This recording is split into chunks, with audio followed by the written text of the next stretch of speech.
സംസ്ഥാനത്ത് അതിതീവ്ര മഴ രൂക്ഷമാണ്. ഇടുക്കി, കോട്ടയം, പത്തനംതിട്ട, മലപ്പുറം, കോഴിക്കോട്, വയനാട്, കണ്ണൂർ, കാസർഗോഡ് ജില്ലകളിൽ റെഡ് അലർട്ട് പ്രഖ്യാപിച്ചിട്ടുണ്ട്. എറണാകുളം, തൃശൂർ, പാലക്കാട് ജില്ലകളിൽ ഓറഞ്ച് അലർട്ടും തിരുവനന്തപുരം, കൊല്ലം, ആലപ്പുഴ ജില്ലകളിൽ യെല്ലോ അലർട്ടുമാണ് നൽകിയിട്ടുള്ളത്. സംസ്ഥാനത്ത് മഴക്കെടുതിയും രൂക്ഷമാണ്. അതിശക്തമായ മഴ തുടരുന്ന പശ്ചാത്തലത്തിൽ ഇടുക്കിയിലും കോട്ടയത്തും ഉരുൾപൊട്ടി.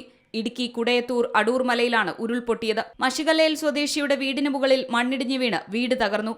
കോട്ടയം പയ്യാനിത്തോട്ടത്തെ ഉരുൾപൊട്ടലിലും വീട് തകർന്നു. സംസ്ഥാനത്ത് അതിശക്തമായ മഴയിൽ വിവിധയിടങ്ങളിൽ കനത്ത നാശനഷ്ടമാണ് റിപ്പോർട്ട് ചെയ്യുന്നത്. ഇടുക്കി അടൂർമല ദേവീക്ഷേത്രത്തിന് സമീപമുള്ള വീട്ടിലേക്ക് മണ്ണിടിഞ്ഞു വീണ് സ്ത്രീ മരിച്ചു. കോട്ടയം പൂഞ്ഞാർ തെക്കേക്കര പയ്യാനിത്തോട്ടം ഭാഗത്തുണ്ടായ ഉരുൾപൊട്ടലിൽ ഒരു മരണം സ്ഥിരീകരിച്ചിട്ടുണ്ട്. സംസ്ഥാനത്ത് കനത്ത മഴ തുടരുന്ന സാഹചര്യത്തിൽ കണ്ണൂർ ജില്ലയിലെ വിദ്യാഭ്യാസ സ്ഥാപനങ്ങൾക്കും ഇന്ന് അവധി പ്രഖ്യാപിച്ചിട്ടുണ്ട്. നേരത്തെ 8 ജില്ലകളിൽ വിദ്യാഭ്യാസ സ്ഥാപനങ്ങൾക്ക് അവധി പ്രഖ്യാപിച്ചിരുന്നു. ഇടുക്കി, പത്തനംതിട്ട, വയനാട്, പാലക്കാട്, കോട്ടയം, മലപ്പുറം, ആലപ്പുഴ, കോഴിക്കോട് ജില്ലകളിലാണ് നേരത്തെ അവധി പ്രഖ്യാപിച്ചിരുന്നത്.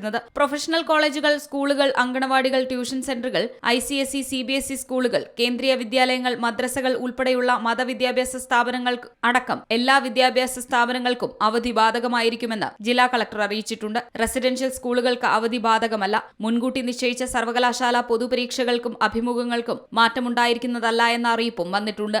ഇന്നത്തെ PSC പരീക്ഷകൾക്കും മാറ്റമില്ലെന്ന അറിയിപ്പ് വന്നിട്ടുണ്ട്.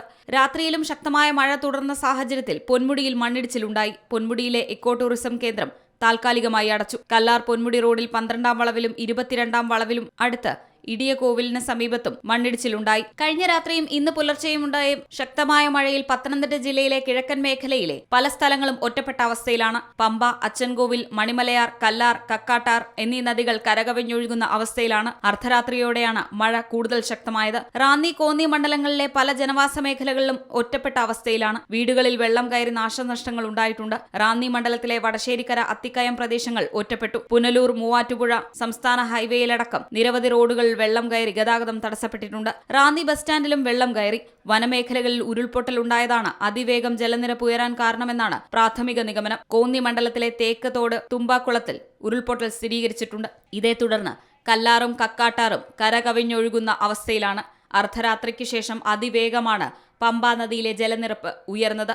പുലർച്ചെ വരെയും ഈ അവസ്ഥ തുടരുകയായിരുന്നു. വീടുകളിലും സ്ഥാപനങ്ങളിലും വെള്ളം കയറി വൻ നാശനഷ്ടമാണ് ഉണ്ടായത്. എന്നാൽ ജില്ലയിൽ ഇതുവരെ ആളുകൾക്ക് അപകടമുണ്ടായ സംഭവങ്ങളൊന്നും റിപ്പോർട്ട് ചെയ്തിട്ടില്ല.